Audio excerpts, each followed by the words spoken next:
My mom kicked me out for her new family, then demanded college money from my siblings when she found out I was successful. To put things in perspective, my mother gave birth to me at the age of 20. My biological father was never involved. He never wanted children, as she told me. They had only been dating for a few months when she became pregnant. She offered him the option to leave, which he did. Due to the bitterness of their breakup, it was convenient for both of them to never speak again. She was fortunate to have my grandparents' unwavering support, which enabled her to finish her schooling and secure a job. She dated a couple of men while I was younger, and when I was about 8 years old, she started dating Harry, co-worker. They dated for over 3 years before getting married. Though we weren't very close, Harry and I got along well enough to put up with each other considering we shared the same house. When my mom became pregnant with twins 4 years after they married, everyone was overjoyed, including me. In retrospect, I probably should have known what was going to happen, but I was too preoccupied with the idea that my mother would always support me. I hoped she wouldn't leave me, especially since she had endured so many challenges raising me by herself. But she obviously distanced herself. I thought it was just a phase and that things would improve. During her pregnancy, I did my best to be encouraging, but she seemed to get angrier every time I was around. To avoid disturbing her, I started staying away more. It seems I wasn't subtle enough, though. 6 months after she gave birth to the twins, she and Harry sat me down for a serious conversation. They informed me that they couldn't keep me in the house anymore because they had 2 children to look after. They couldn't legally throw me out because I was still a minor. I had just turned 16, but they emphasized the financial burden of supporting a large family on their meager income.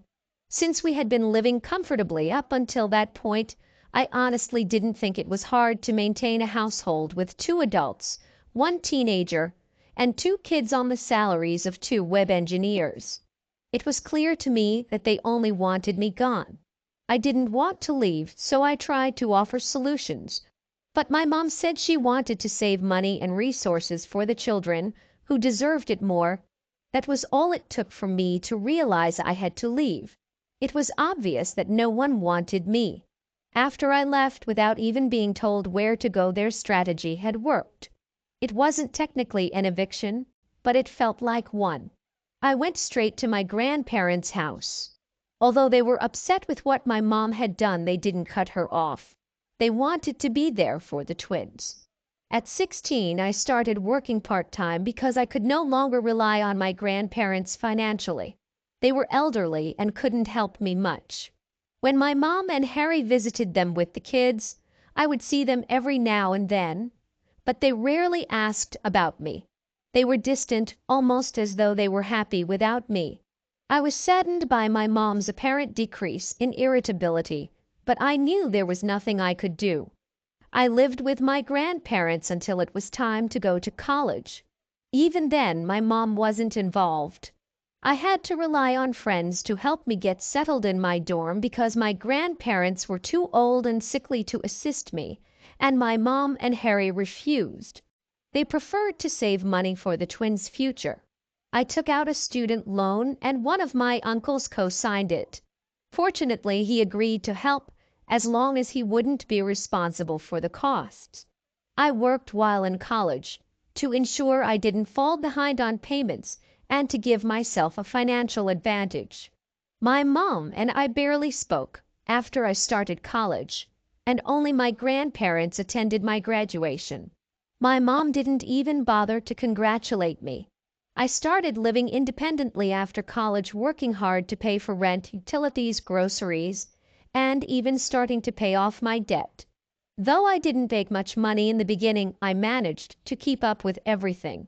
In fact, I would describe that time as living on a limited income. Things finally started improving for me. It took a while, but I worked my way up in the company I had started at, and now at nearly 33 years old, I hold a senior management role.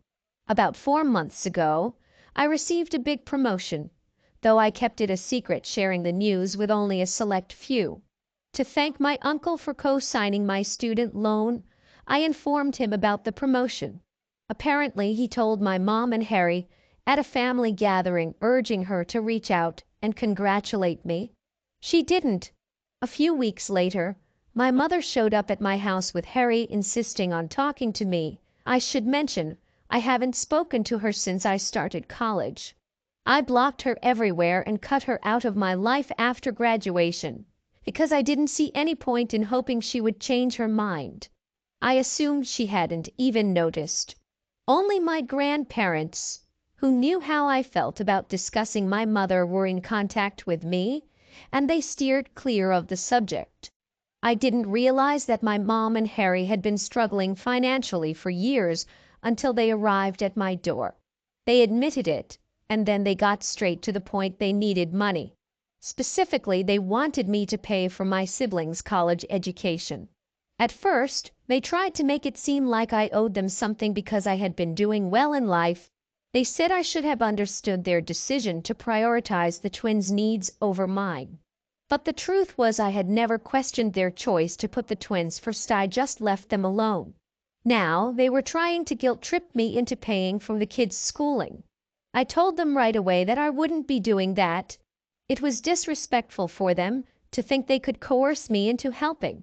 I reminded them that they were the ones who had refused to help me when I needed it back when they chose to save money for the twins. Now, they had no right to demand anything from me. They tried to gaslight me, claiming I was the one in the wrong for being angry about being kicked out to make room for the twins. They even had the audacity to say I was ungrateful for all my mother had done for me. I pointed out that she had only taken care of me because she was legally required to, and that I had never asked her to support me once I was an adult. When they continued to push, I asked them to leave. They became frustrated, trying to place the blame on me, but I had no interest in listening to their excuses anymore. Things got ugly, and when I insisted they leave, I threatened to call the police if they didn't. My mother reminded me of the sacrifices she had made when I was younger, but I wasn't buying it. After more arguments, she left, calling me ungrateful one last time.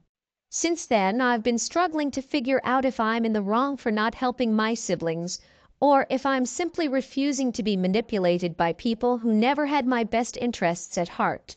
Edit. After sharing the situation on Reddit, I received some unbiased perspectives. I'm still confident in my decision, but I'll admit I've been struggling with feelings of guilt. As for my uncle, I reminded him that his actions, though well-intentioned, were unacceptable. He shared my life details with my mom without my consent.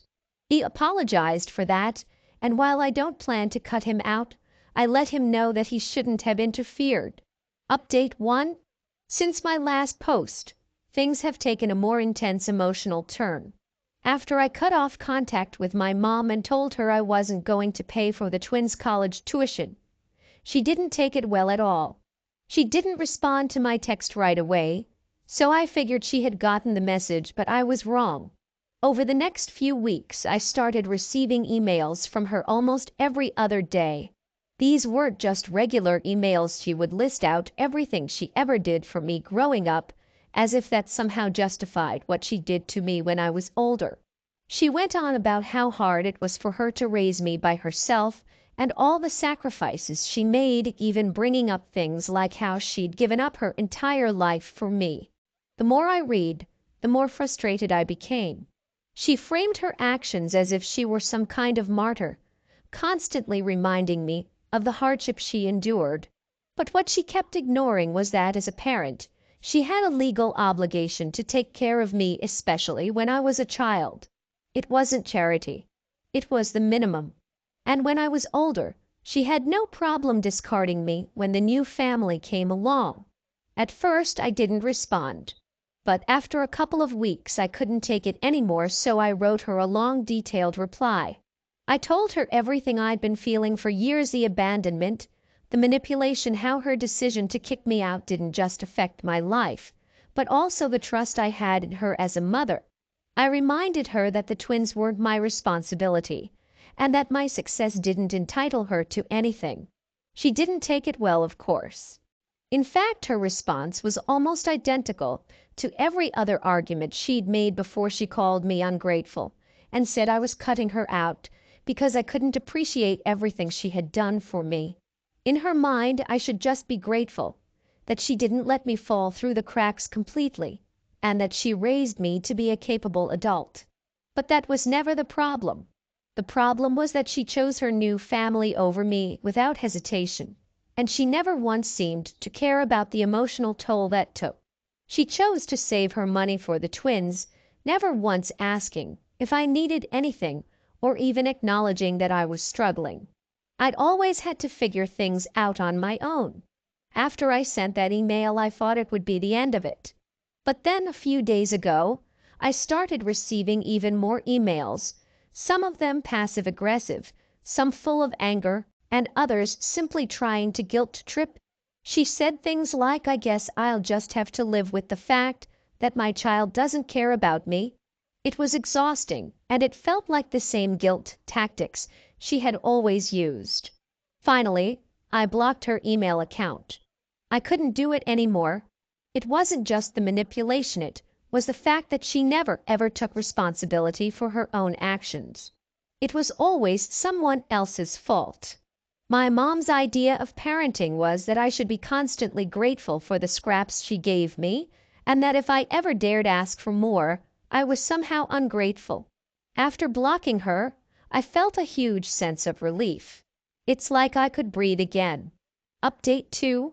The situation with my mom escalated pretty quickly after I blocked her emails.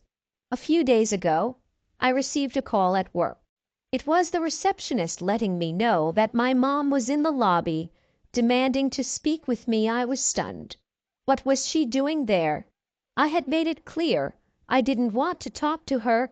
I could hear her yelling in the background, her voice high-pitched and frantic, and my first thought was that this was her latest attempt to manipulate me.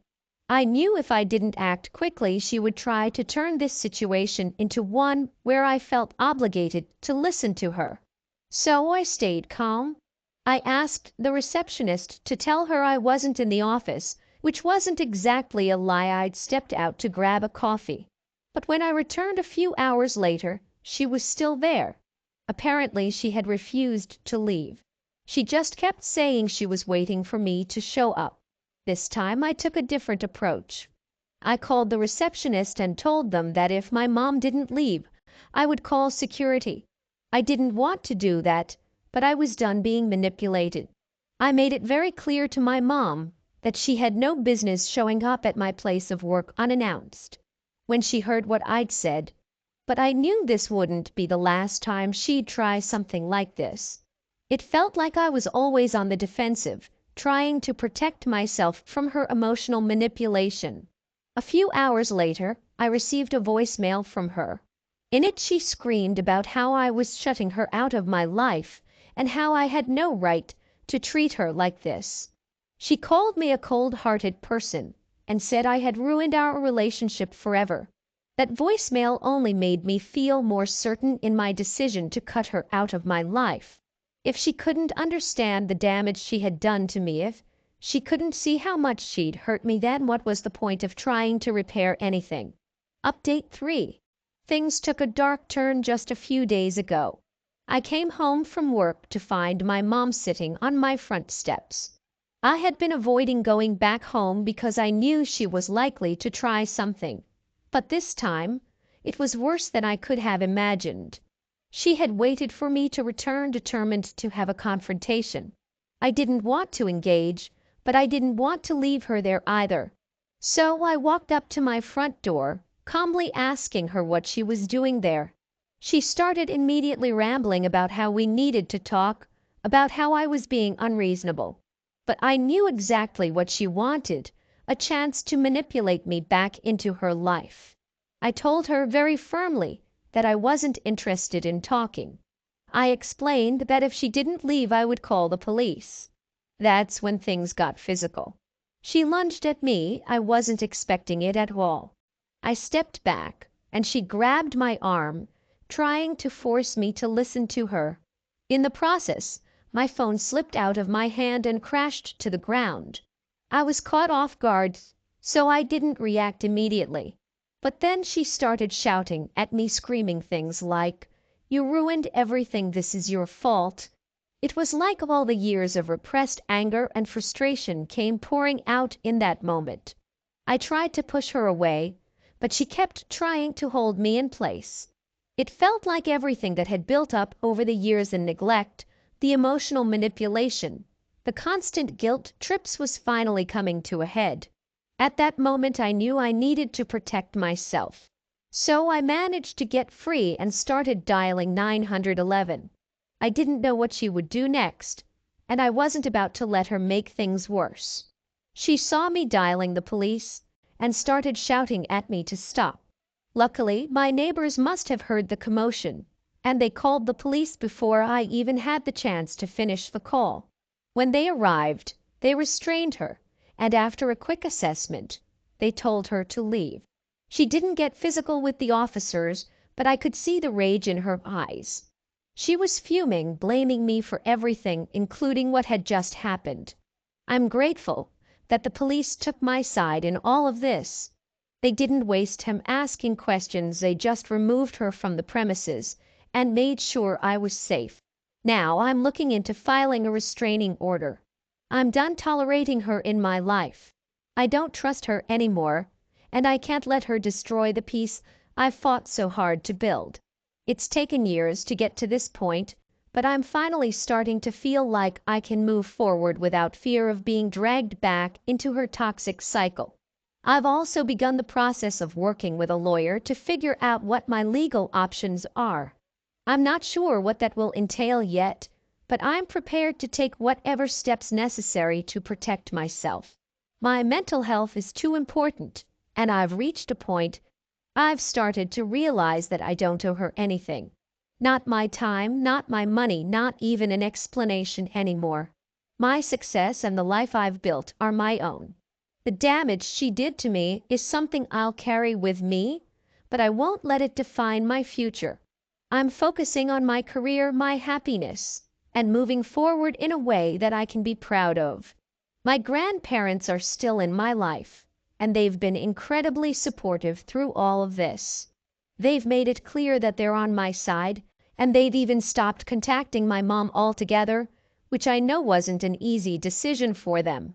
I've been through a lot, but I'm finally starting to feel free.